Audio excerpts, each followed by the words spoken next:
শুধু ভেবে দেখুন যে একটা প্লেন এয়ারপোর্ট থেকে উঠলো আর মাত্র 1 মিনিটের মধ্যে ক্র্যাশ করে গেল। মুহূর্তের মধ্যে সব শেষ, সব কিছু পুরো ছাড়খাড় হয়ে গেল।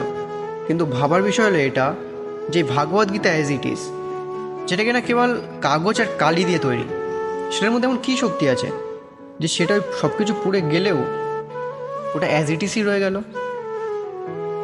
কারণ এটার নাম Bhagavad Gita as it is.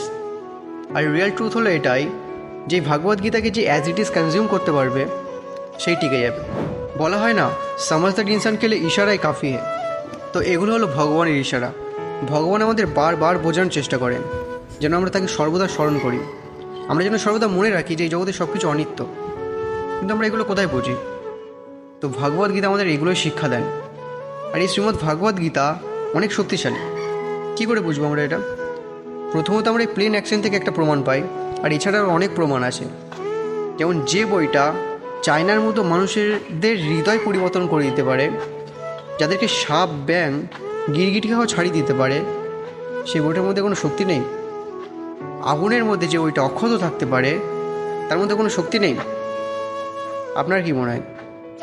তাই আজই একটা Srimad Bhagavad Gita as it is collect করুন আপনার জন্য। হরে কৃষ্ণ।